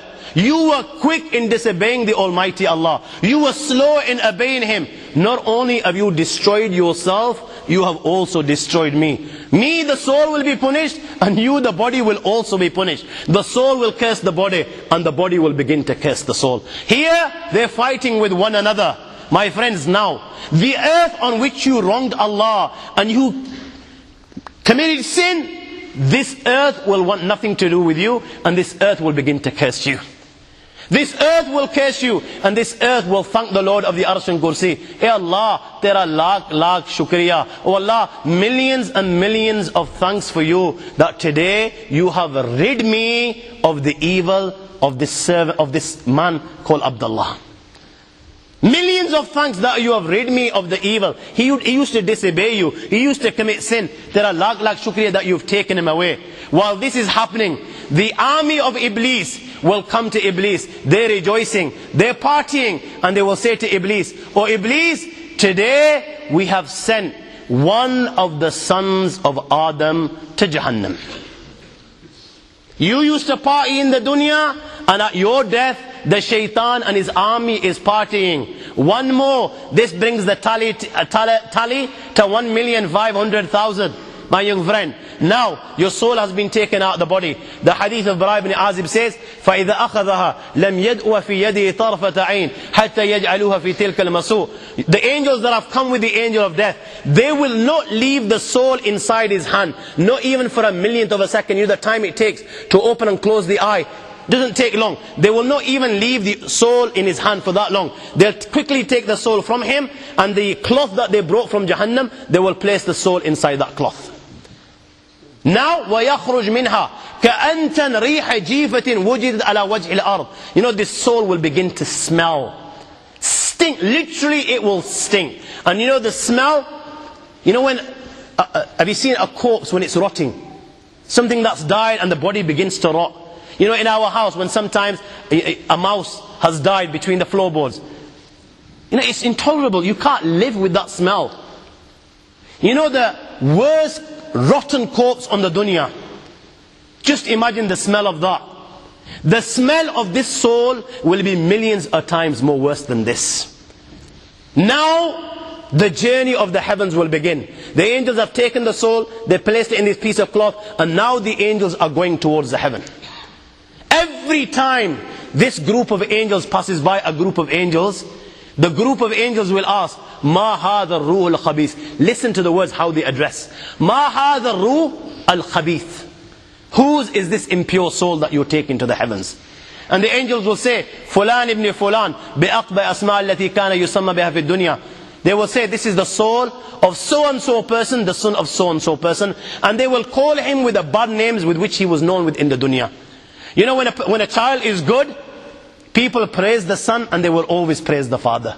They will say, mashallah, this is Dr. so-and-so, the son of so-and-so. Look at the character, look at the good work his father did. You know, if he's an alim, mashallah, this is Hafiz so-and-so, the son of so-and-so. And when a person and son is bad, and he's giving taklif to people within the area, then people not only curse the individual, they also curse the father. Okay, look at the way the father brought up this child. So the angels will be no different. They'll say, this is so-and-so, the son of so-and-so. Now, they take him to the heavens. They reach the heavens, and they knock on the heavens. My friends, the door will not be open. For him, the door will not be open. This is when Rasulullah sallallahu alaihi wasallam recited the verse of the Quran. لا تفتح لهم أبواب السماء ولا يدخلون الجنة حتى يلج الجمل في سم الخياط. For him, for these type of people, the door of the heavens will not open. And these people, they will not enter paradise till a camel will enter the eye of a needle. I ask, can a camel enter the eye of a needle? Eye of a needle is so small. A camel is so big, it's impossible. It can't happen. Allah is saying exact same thing. These people that rejected Allah and His Rasul, they will not enter paradise just like a camel will not enter the eye of a needle. And Allah will call out, write the scroll of this person in the lowest hell, in the lowest earth. And his soul will be thrown down, hurled down. This is when Rasulullah ﷺ read the verse of the Quran. وَمَنْ يُشْرِكْ بِاللَّهِ فَكَأَنَّمَا خَرَّ مِنَ السَّمَاءِ فَتَخْطَفُهُ الطَّيْرُ أَوْ تَحْوِي بِهِ الرِّيحُ فِي مَكَانٍ سَحِيقٍ. Whoever associates partners with Allah is like is fallen from the heaven. And the birds have picked him up, or the wind has carried him to a distant land. His soul will be hurled down. Now, my friends, his soul will be returned inside his body, inside his grave. Now it will be the grave's turn. And what will the grave say? The grave will say, كُنْتَ لَأَبْغَزْ مَنْ يَمْشِي عَلَى ظَهْرِ إِلَيَّ. Out of all the people that walked on me, you, Abdullah, was the one I hated most of all. You, O Abdullah, was the one I hated most of all. O Abdullah, I've been waiting for you all this time. I've been waiting for you to come to me. Now that you have come to me today I will make you pay the price. Today you will know how I will deal with you. At that time, my young friends, the grave will embrace him with such force that the ribs of one side, they will penetrate into the other side. And Rasulullah ﷺ practically demonstrated this. He took the fingers of his right hand and he placed them in the fingers of his left hand like this. This is what will happen. This is what will happen. And now, the angels Munkar and Nakir will come. Jibreel Amin on one occasion asked Rasulullah, Ya Rasulullah, I want you to describe these angels for me. So Nabi Kareem Sallallahu Alaihi Wasallam was told, O Muhammad, without telling you the size of these angels, أبصارهما كالبرق الخاطف وأصواتهما كالرعد القاصف وأنيابهما كالصياص وأنفاسهما كاللهب يطعان في أشعارهما بين منكبي كل واحد منهما مسيرة كذا وكذا. أبصارهما كالبرق الخاطف, that their eyes glitter like lightning. Seen a flash of lightning? This is how their eyes glitter. وَأَصْوَاتُهُمَا كَالرَّعْدِ الْقَاسِفِ, you know their voices rumble like thunder. وَأَنْيَابُهُمَا كَالسِّيَاصِ, their teeth are like the horns of a bull. Their hair reach their feet. The distance between their shoulders is miles apart. You know, if you wanted to cover the distance from one shoulder to other shoulders, it would take you days and days. كَنُّزِيَتْ مِنْهُمُ الرَّحْفَ وَالرَّحْمَ إِلَّا بِالْمُؤْمِنِينَ. Rasulullah ﷺ was told that in these people, there is not even an ounce of mercy inside their hearts. Their mercy is only for the true believers. They will come to everyone. مَا كُلِّ وَاحِدٍ مِّنْهُمَا عَمُودٌ مِّنْ حَدِيدٍ لَوْ اجْتَمَعَ عَلَيْهِمْ مَنْ فِي الْأَرْضِ مَا حَرَّكُوهُ. Each one of them will carry a hammer of steel. My young friends, all those within the dunya, from the humankind and jinn kind, if they were to get together just to pick up one of these hammers, never mind moving it an inch, they will not even be able to move it a millimeter. Not even a millimeter. They will come to him in his grave. They will reproach him. فَيَنْطَحِرَانِ انْتِحَارًا يَتَقَعْقَوْ مِنْهُ عِظَامُهُ وَتَظُولُ أَعْذَامٍ مَفَاصِلِهِ فَيَخِرَّ مَخْشِينَ عَلَيْهِ. They will reproach him in such a manner. Allah protect, that every bone in his body will begin to crack. Every bone, they will reproach him. He will faint. When he comes round, they will ask the three questions. من ربك؟ ما دينك؟ من هذا الرجل؟ يا هذا اعرف مكانك. Recognize where you are. Look around you. The dunya has come to an end. You are now inside the grave. Tell us, Man Rabbuk, who is your Lord? Now you and I were sitting here and we're thinking, yeah, yar, I read the kalima la ilaha illallah Muhammad Rasulullah. Who doesn't know the answer to these? Who doesn't know the answer to these? My Lord is Allah, my deen is Islam, and this man is Muhammad. Who doesn't? These are simple. My young friends, you know, in there, if you haven't lived a life according to the teachings of Allah and His Rasul Sallallahu Alaihi Wasallam, you know what? Just as those that wine and dine whilst they're alive are whining and dining on deathbed, and rather reading the kalima la ilaha illallah, they're uttering nonsense like give me intoxicants to drink. If you've spent a life like this, when these angels ask you these simple questions, and indeed they are simple questions, my friends, you will not have the answer. Now this guy was whining and dining. You know, when the question is asked, Man Rabbuk, who is your Lord? What do you think he will say? Allah says in the Quran, أَرَأَيْتَ مَنِ اتَّخَذَ إِلَهُ هَوَىٰ. You know, he was one of those, his God, his Lord was his desire. He didn't listen to Allah, he didn't follow the teachings of Rasulullah, he was following his desires. His desire was saying, you know what, this girl's look absolutely, she's dynamite, she's beautiful, go for her. He was going for her. His nafs was saying, forget salah, yaar, let's go chill with the boys, hang out on the street corners. He was doing this. His nafs was saying, you know what, it's not too bad to have a tablet or two, enjoy yourself. You know, you've only got 10, 15 years, life's to enjoy. That's what he was doing. He was listening to every single thing that his nafs was saying. This was his God, so what is he going to say? La ha ha la adri, I don't know. We'll ask him. They're going to ask him, Ma deen, what's your deen? There was no deen in his life, yeah? You know, he believed that, you know, you turn to Allah when you're 70. You know, when you can't pull anymore, you've got nowhere to go, you know, bones are cracking in, you've got arthritis, you've become weak, wrinkles on your faces. This is what he believed, that you go for Hajj at that age. Till then, you know, you enjoy. So what's he going to say? What's your deen? There was no deen in his life. He was just a chiller. Man hadha rajul. Who was this man? He didn't know who Muhammad sallallahu alaihi wasallam was. He read the kalima la ilaha, but he didn't know who Muhammad was. He never followed Muhammad sallallahu alaihi wasallam. He used to follow the likes of, you know, Ronaldos and the Messis, the Ronaldinhos. He used to follow people like, you know, the movie stars, these pop stars, you know, the way they were combing their hair, the walking the walk and talking the talk, and the clothes and the cars, you name it. For him, they were the role models. What's he going to turn around? What's he going to say? He's going to have an answer. Ha ha la adri. And at that time, my friends, فَيَضْرِبَانِهِ ضَرْبَةً يَتَتَايَرُ الشَّرَرُ فِي قَبْرِهِ. They will strike him with that mace with such force, my young friends, that the sparks will spread throughout the grave. Sparks will spread, and it will be said to him, look above. and a door will be open to paradise. He will look above, he will saw, the door will be open to paradise, he will be able to see paradise. He will be able to see the blessings of paradise. And it will be said, Ya adu Allah, O enemy of Allah, Hada manziluk law ata'ta Allah. How do you worship Allah? Then this was your abode. But you didn't.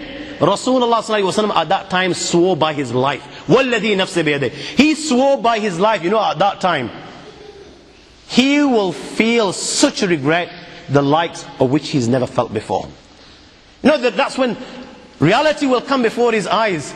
You know, he's seeing Jahannam, and he knows now that he's been deprived. He knows what's going to happen thereafter. At that time, Rasulullah swore by his life that that individual will feel such regret, the likes of which he's never felt before. A door will be open towards hell, and it will be said, O adu Allah, hada manziluk lima asayta Allah. O enemy of Allah, this is your abode because you disobeyed Allah. And the hot fire of Jahannam will keep on entering his grave, and he will roast right till the day of judgment. Hadith of Bara ibn Azib, after the questions, a caller will call out, أن كذب عبدي فافرشوا له من النار والبسوه من النار وافتحوا له بابا إلى النار. Give him the clothes of Jahannam, give him the bedding of Jahannam, and open a door towards Jahannam for him. Thereafter, a man will come inside his grave. قبيح الوجه قبيح الثياب منتن الريح. This man is ugly of face, his clothes are ugly, he stinks. He will come in his grave, and this man will begin to mock. He'll begin to take the mick, and he will say to him, you know what? Abshir billadhi yasu'ak. Good news. Good news. Glad tidings of what? Alladhi yasu'ak. Of that which troubles you, of that which gives you taklif, of that which brings you pain. Hada yawmuka alladhi kunta tu'ad. You didn't believe.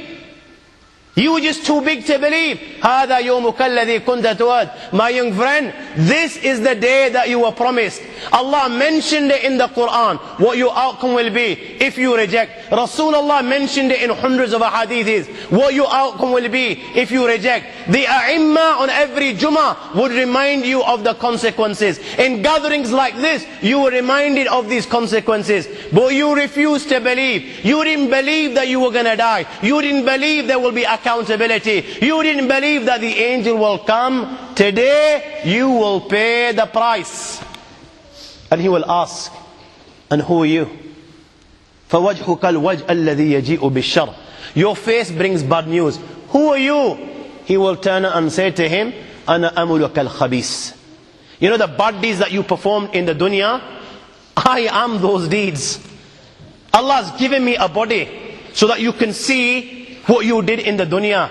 And my friends, when he can see his deeds before him in the form of a body, black body which literally stinks, which black clothing, my friends, he will begin to beg the Almighty Allah. He will now know what's going to happen, my friends, and he will begin to beg the Almighty Allah, Wallah, Rabbi la tuqim as-sa'a, Rabbi la tuqim as-sa'a. Oh Allah, I beg you, do not bring the final hour.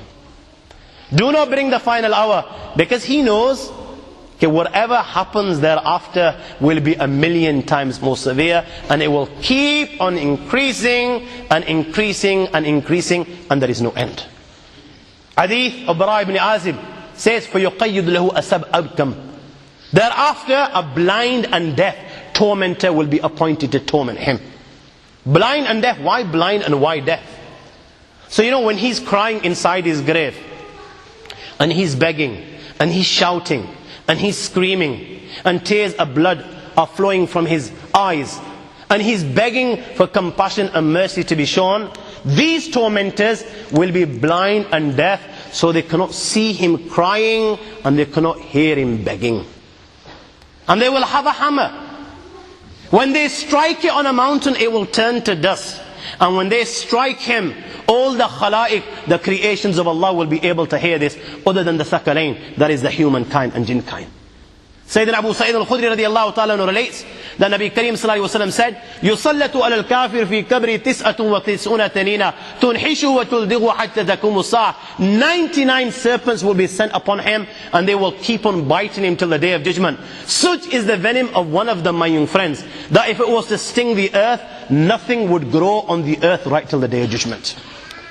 99 upon him, and they will keep on stinging him right till the day of judgment. Right till the day of judgment. The reality of the matter is, my young friends, different people will receive different punishments. It was the practice of Rasulullah sallallahu alaihi wasallam that after Fajr Salah, he would sit down with the Sahaba and he would ask them, okay, have you seen a dream? Now if the Sahaba had seen something significant, they would relate, and if they hadn't, they would say, no, Ya Rasulullah. So according to this practice, he asked, has anyone seen a dream? The Sahaba said no. So Nabi Kareem sallallahu alaihi wasallam began to relate his dream. And Nabi Kareem sallallahu alaihi wasallam mentioned, okay, last night, the angels came, held me by the hand, and they took me to the blessed land, Quds. He says, on the way I came across some people, two men. One was standing, one was sitting down. The one that was standing, he had a hooked rod. Metal hooked rod. And what he would do was, he would rip open the mouth of this person that is sitting down. He would come to one side, let's say the right hand side, and he would begin ripping his mouth. And now this guy is crying, wailing, shedding tears of blood. But this guy continues. He becomes blind and deaf to his crying. He keeps on ripping his mouth till he reaches the nape. When he gets to this, now he comes to the other side. He begins to rip the other side. As he's ripping the other side, he will find that the right hand side is become better just like it was before. He will rip the left hand side. When he reaches the nape, he will go now to the other side. When he goes to the other side, he will find that the other side has become better, just like as it was. And this process is continuing from one side to the other. The guy does not even get a second to breathe. Rasulullah sallallahu alaihi wasallam asked, what's this? The angel said, continue. They continued. This time Rasulullah comes to another two people. One is standing and one is lying down. The one is standing has got a great this rock stone, huge stone, and he is crushing the head of this person that is lying in front of him. He crushes his head is crushed. The stone rolls a distance. This man goes to get the stone. In his absence, he finds that the head is exactly as it was, and this process is continuing. Again Rasulullah asked, what's this? They say, continue. This time they come to an oven-like thing. The top part is narrow, the bottom part is wide. Rasulullah can hear people screaming inside. He takes a look inside, and he saw naked men and women. There are flames of fire leaping beneath them. And every time these flames of fire leap, these people rise as if they are coming out of the tanur, out of the oven. When the flames become weak, they return. Rasulullah sallallahu alaihi wasallam saw these people in this position. Again asked, okay, who are these people? He says, continue. This time they come to a river of blood. A person is inside the river. There's a person on the bank of the river. This one on the bank has stones. This one in the river is trying to swim to get to the bank. When he gets close to the bank, this one on the bank takes stone, pelts him, and he ends up where he is. And this process is continued. Now it's a long hadith. Just to conclude, at the end, the angels inform Rasulullah with regards to these individuals and why they were being punished. The first person whose mouth was being ripped, the angel said, this one kadhab yuhaddith bil kidhb. This was a compulsive liar. You know, in this day and age, it's fashion to lie. Everyone comes out with jackanories and feels good about it. So this guy used to entertain people, I guess, and come out with a load of rubbish. This is the price that he was paying. The second guy whose head was being ripped was one who Allah gave the knowledge of Quran. He was able to read the Quran, but he never read it and never acted upon it. So as a result, his head was being crushed. The third guy, the naked men and women, were those that would fornicate and commit zina. This is the punishment that they were receiving. The one that was inside the river of blood was the one that would wheel and deal in interest. Now this hadith, my young friends, is in the Sahih of al-Bukhari, the most authentic book of hadith. And the muhaddithin write with regards to this hadith, under this they write, these different punishments that Rasulullah saw, they were the punishments of the barzakh, they were the torments of the grave. So from this hadith you conclude that different people will receive different punishments depending on the sin that they've committed. And you know what? Sometimes Allah subhanahu wa ta'ala, He actually reveals this. He actually reveals this. Many a time to the pious, many a time in dreams. And you know what? Now and then Allah actually reveals this in reality to people like you and me, and the objective is, you know what? Abibi baaz aaja, Abibi baaz aaja. My friend, even now you have time. Refrain from sin. Come to Allah and His Rasul. Adopt the teachings. You still have time. This is why Allah gives us the reminders. Abu Abdullah Muhammad ibn Ahmed al-Qusri relates that in Istanbul there was a governor, he died. They dug a grave for him. When they were on the verge of lowering this body inside the grave, do you know what they saw inside the grave? They saw a black snake waiting for him inside the grave. They were terrified. Naturally, they were terrified. They didn't want to bury this guy inside this grave, so they dug another grave. Now they've spent hours digging the second grave. They're on the verge of lowering the body inside the grave, and you know what? The same snake they saw in the first is waiting in the second. They dig a third grave, and they find when they're on the verge of lowering this grave, all of a sudden, out of the blue, they find the same black snake inside the grave. I ask you, my young friends, you know, on that particular occasion, that narration, what do you think it suggests? How many graves do you think they dug on that day? 4, 5, 6, 7, 8, 10, 15, 20, 25, 30 graves. The narration says that on that day they dug about 30 graves. Every time the grave was dug and they were on the verge of lowering this body inside the grave, they would find the same black snake waiting. Where are you going to hide?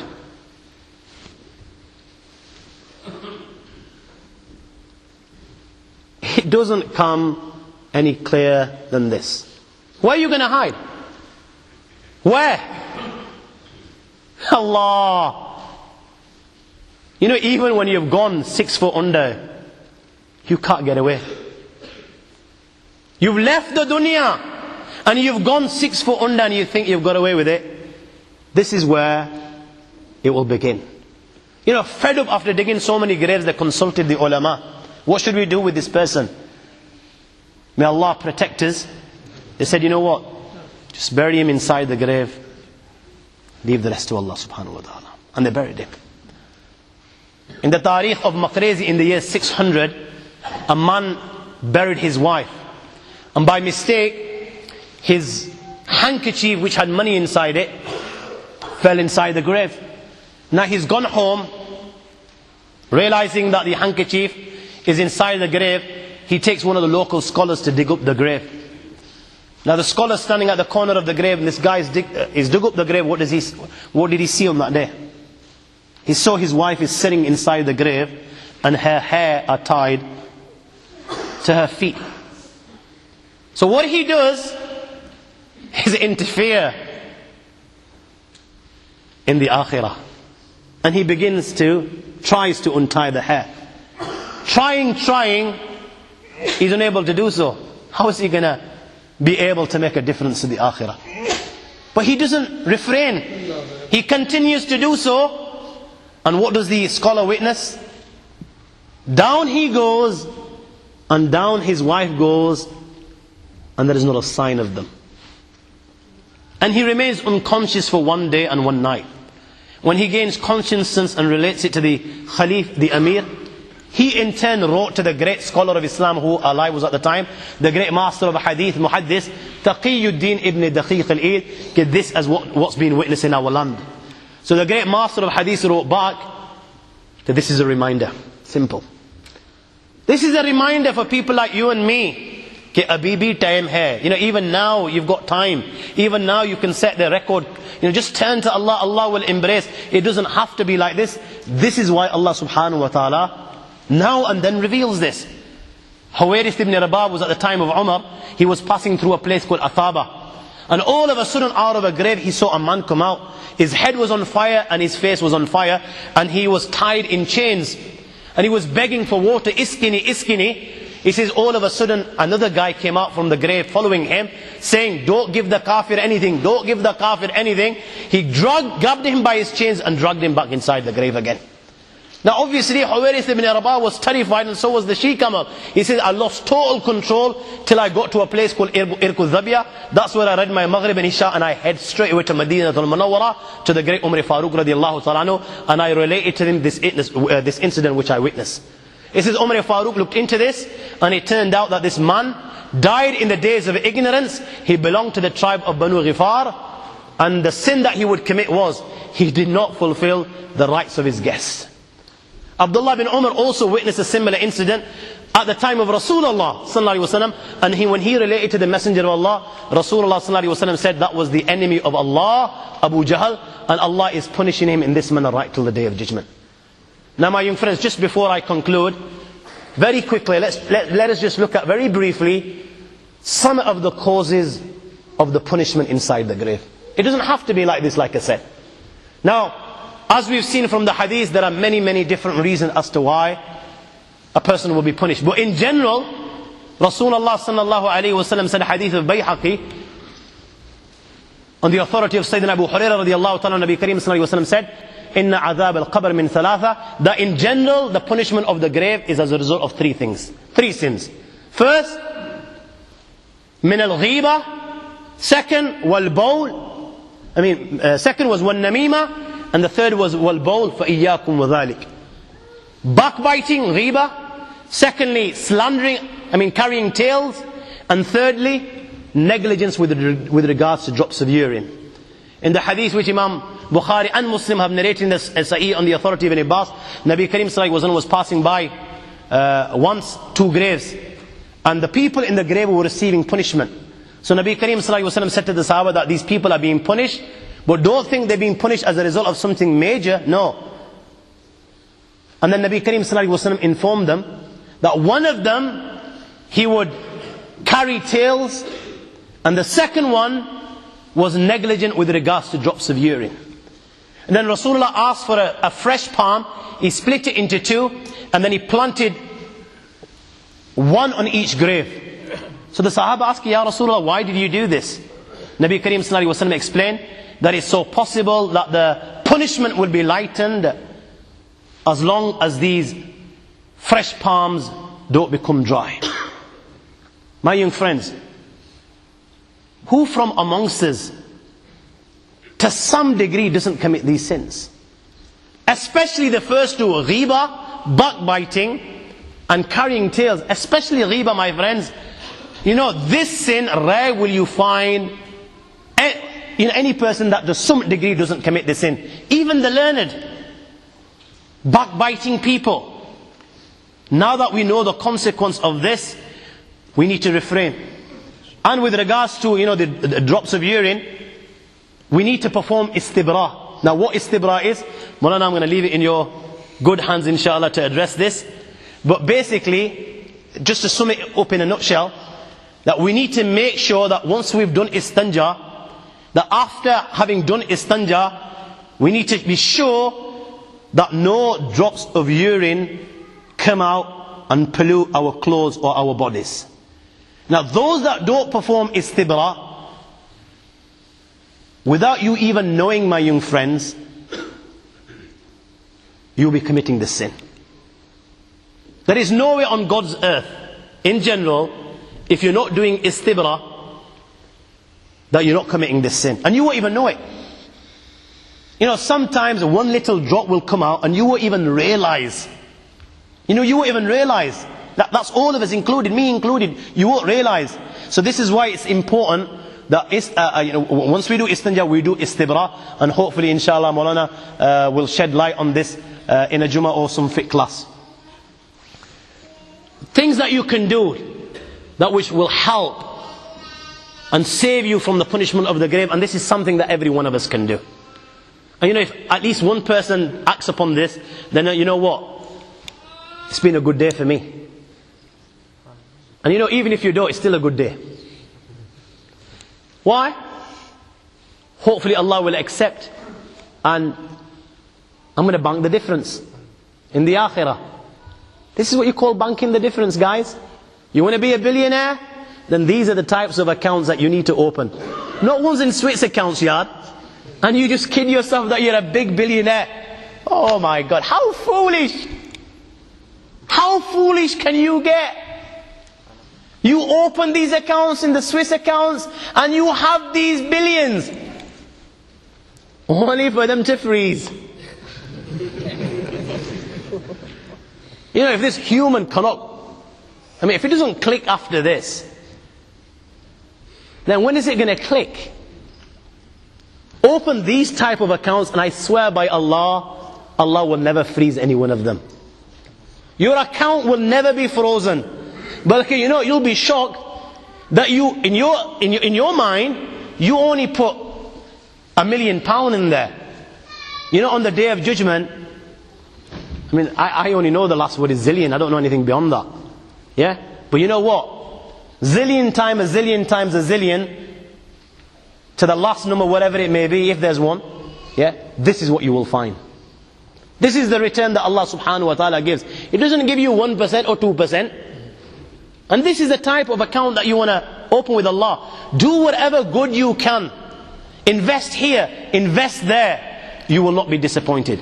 Now, the amal that will help you in the next life, Rasulullah sallallahu alaihi wasallam said, Abdullah bin Mas'ud, Man qara'a tabaraka alladhi biyadihi al-mulk, kulla laylatin mana'u Allah biha min adhab al-qabr. Whoever reads Surah Mulk every night, hopefully Allah will protect him from the punishment of the grave. Now, who can't read Surah Mulk? You know, 29th juz, the first surah, it's 4 sides long. 4 sides. How long will it take you to memorize 4 sides? You know, even the guy that's got no brain, he'll memorize it. Why? إِنَّا نَحْنُ نَزَّلْنَا الذِّكْرَ وَإِنَّا لَهُ لَحَافِظُونَ. Allah's made the Quran easy, and He's made it so that it can be memorized. This is why kids at the age of 5, 7, 8, 9 can't even speak their mother tongues, but they have the entire Quran inside their hearts. Top end, my young friends. And mashallah, you Londoners, you guys have got degrees. Alhamdulillah. Bachelors and masters and PhDs. You're educated people. The whole world talks about the city of London and the people of London. So Allah's blessed you. How long will it take you to memorize 4 sides? 2 weeks? So okay, let's say you're learning a line a day, yeah, and it takes you a month. Everyone can do it. And you know what? If it's going to help you so much that whatever I've mentioned today is going to protect you from that, come on guys, don't you think you've got a deal and a half? Indeed, in one hadith Ibn Abbas Tirmizi, a companion of Rasulullah, he set up a tent. He set up on a grave and he didn't know it was the grave. Now, all of a sudden, whilst he's inside the tent, he can actually hear somebody inside the grave and he's reading Surah Al-Mulk. So he was shocked. And he related this to our beloved Prophet Muhammad sallallahu alaihi wasallam. Ya Rasulullah, I set up my tent. Didn't know it was a grave. I set up my tent on a grave. All of a sudden, I could hear somebody reading Surah Al-Mulk. So Nabi Kareem sallallahu alaihi wasallam confirmed, indeed, Hiya al-munjiyah tunjihi min adhab al-qabr. That surah is the protector, and it will protect him from the punishment of the grave. But in a hadith which Ibn Asakir has related, a weak hadith on the authority of Anas, a man died and the only thing that he knew was Surah Al-Mulk. So, you know, the reason I'm relating this, you know, there are many guys that don't know how to read the Quran. Yeah, this guy only knew Surah Mulk, only Surah Mulk. Now he's died, he's inside his grave, and Allah sent the angels to punish him. The angel of punishment comes inside his grave. The angel of punishment comes, Surah Mulk is also there and is standing between him and the punishment. So the angel says, move out of the way. You're from the book of Allah and I don't want to harm you, but I haven't got a choice. Allah's told me to punish him. If you want to intercede and protect him, then go ask the Lord of the Arsh and Kursi. The surah will go to the Almighty Allah and say, oh Allah, you know this servant of yours, out of your entire book, he would intend for me and he would come and recite me. Oh Allah, أَفَمُحَرِّكُ أَنْتَ بِالنَّارِ وَأَنَا فِي جَوْفِهِ. Are you going to punish him today with the fire whilst I'm inside his heart? And if you're going to do this, oh Allah, then I want you to remove me from your book. Allah is the Arhamul Rahimin, the Akramul Akramin, the Ajwadul Ajwadin. He needs excuses, my young friends, to give you paradise. Will you give him that excuse? You know, every time you do a deed, let this thought cross your mind. You know what? Maybe this is the one. And I swear by Allah, you will do many good deeds. And every time you sin, let this thought cross your mind. You know what? Maybe this is the one as a result of which Allah will send me to Jahannam. And you know what? You won't commit any sin. When you do good, let the thought cross your mind. Maybe this is the one that Allah will like and He will give me paradise. And when you wrong, let this thought cross your mind. Maybe this is the one that He will hold me to account for and you will never sin. So the surah will say, oh Allah, take me out from your book. Allah subhanahu wa ta'ala will say, it seems that you've become angry. The surah will say, oh Allah, do I have the right to become angry? He would recite me and you're punishing him. Allah subhanahu wa ta'ala will say, your intercession has been accepted. You do with him as you please. This very surah, 4 sides. You're learning a line a day, my young friends. Top end, it'll take you a month or two. Top end comes to his rescue, saves him from the punishment of the grave, will come, place his mouth on his mouth and say, مرحبا بهذا الفم فربما معاني مرحبا بهذا الصدر فربما وعاني مرحبا بهاتين القدمتين فربما قامت به مرحبا بهذا الفم فربما تلاني. Okay, what to say of this mouth that would recite me? What to say of this heart that had memorized me? And what to say of these feet that would stand with me in prayer and recite me inside prayer? And thereafter, the surah will stay with him inside his grave so that he doesn't become afraid. You're going to get your money's worth, guys. This is something that every one of us can do. There are other deeds also, but we've got no choice in this matter. Let's say, for example, dying on Jummah. I haven't got a choice in this, and no of you got a choice in this. You know, if you're one of those that are lucky, then alhamdulillah. Because Rasulullah sallallahu alayhi wa sallam said, مَا مِن مُسْلِمٍ يَمُوتُ يَوْمُ الْجُمَعِ وَلَيْلَةَ الْجُمَعِ إِلَّا وَقَى اللَّهُ مِنْ فِتْنَةِ الْكَبَرِ. Whoever dies on Jummah, Allah will save him from the punishment of the grave. Whoever dies, مَنْ مَاتَ مُرَابِطًا, protecting the boundaries of Islam. The boundaries of Islam, not only will he be saved from the punishment of the grave, he will receive the good deeds that he would perform, and he will also be saved of the terror when Israfil blows inside the horn. Now the easiest of these deeds is to read Surah Al-Mulk. And I assure you, once you've memorized it, no, literally it will take you not more than 3 minutes. You know, by the time you leave the masjid and sit in your car or get to your house, you'll have read it. And when the hadith of Anas which are related was mentioned, Rasulullah mentioned it to the Sahaba, لَمْ يَبْقَ صَغِيرٌ وَلَا كَبِيرٌ وَلَا حُرٌّ وَلَا عَبْدٌ إِلَّا تَعَلَّمَهَا. Every young, old, free man and slave memorized and learned this surah, Surah Al-Mulk. I conclude with the way I began. Al-Kayyisu man dana nafsuhu wa amila lima ba'da al-mawt. My friends, what I've said today you've heard before. You've heard before, you've heard today, and you will hear again tomorrow. It's meaningless. If it comes from one ear and it leaves the other, then it's meaningless. This is why I relate this hadith as I began. The clever man is he, man dana nafsahu, who controlled his nafs, who suppressed it. The nafs is whispering, let's go out and chill, let's wine and dine, this girl looks beautiful, let's spend some time there, take a tablet or two, sell a few tablets here, make a quick few pounds. No, he suppresses it. Why? No, because Allah and His Rasul prohibited this. And he's suppressing it on one side, and he's pleasing Allah and His Rasul on the other side by working for the real life. And Sayyidina Ali, what did he say? فَكُونُوا مِنْ أَبْنَاءِ الْآخِرَةِ وَلَا تَكُونُوا مِنْ أَبْنَاءِ الدُّنْيَا. Become the sons of the akhirah, do not become the sons of the dunya. It's so foolish, don't you think, guys? How long will we live for? 100 years? Not every guy makes a century, does it now? Not every guy makes a century. You saw what happened to England today. Yeah? And even if you made a century, what's that century in comparison to the akhirah? You live for 100 years. How long do you think accountability is? كان مقدار 50,000 سنة. The day of judgment is 50,000 years long. 50,000 years long. Oh Allah. You live for 100 and you're paying the price 50,000. That's not just on the day of judgment. How foolish that would be. That we live for 100 and we pay the price for 50,000. That's just on the day of judgment. After that, my young friends, it's eternity. It doesn't come to an end. So isn't it more wise, isn't it wise for this, 50 years that Allah gives us in this dunya, 60 years, we obey Him, and you know what, I swear by Allah, Allah will give you paradise in the dunya.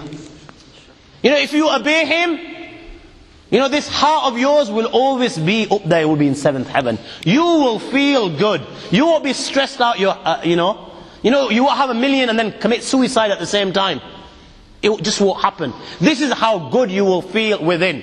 And then within 50 years that you spend like this, what do you receive in return? You're receiving eternity. You're receiving zillions and zillions and zillions and zillions of years of mazeh, of bliss, of pleasure. At the end of the day, like I said, it's all about understanding. Allah give me the tawfiq to understand. Allah give me the tawfiq to act upon the message that I convey to others. And then Allah give you the tawfiq. Wa akhiru dawana alhamdulillahi rabbil alameen.